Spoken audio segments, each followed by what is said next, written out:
Have you ever wondered what happens when no one takes ownership at work?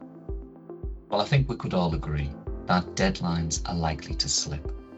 Teams will also most likely stall, and progress can hit a bit of a brick wall. So my question to you today is, how can leaders create a culture where accountability thrives without that need for micromanagement?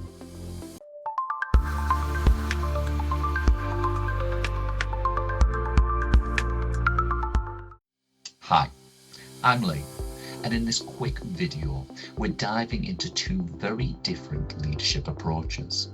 First, I would like to discuss the likes of Lewin's classic leadership approaches, and then we're going to be putting our modern lens on to consider the likes of strategic leadership, specifically how each approach encourages or sometimes hinders true accountability. Let's start by exploring Lewin's technique. Now, Lewin outlined 3 different leadership approaches, and this was right back in the 1930s. These approaches consisted of autocratic, democratic, and laissez-faire. Let's start by exploring each of these and considering what it is that they can look and sound like. Starting with autocratic leaders. Now, autocratic leaders take full control. They've got tight hold of those reins. Decisions are generally top down, and this can lead to fast results, but often stifles ownership. Why, you may ask?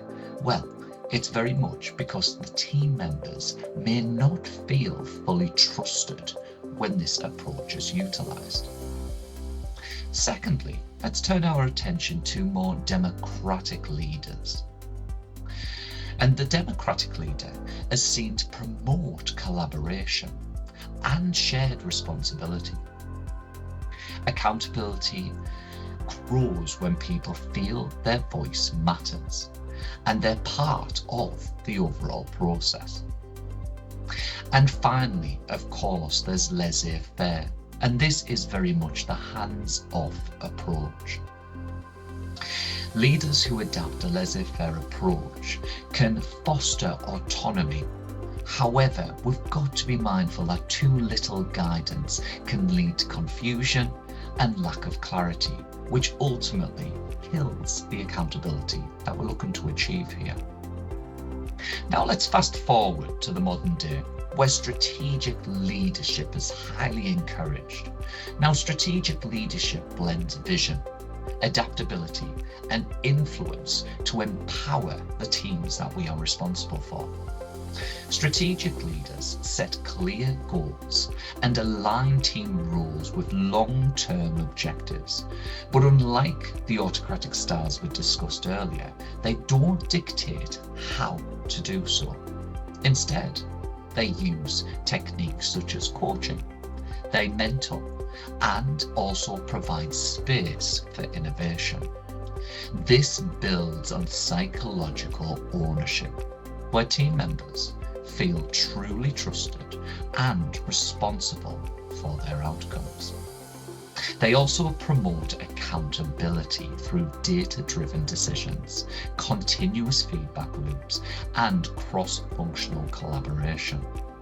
So, which approach drives accountability best, you might be thinking? Well, I think we can agree that Lewin's democratic style certainly laid out the foundation, but it's the strategic leadership that takes further by pairing autonomy and alignment, as well as responsibility and purpose. Do you want a team that owns their impact? In that case, my recommendation to you is lead strategically. Be clear, be present, and most importantly, trust your people to deliver.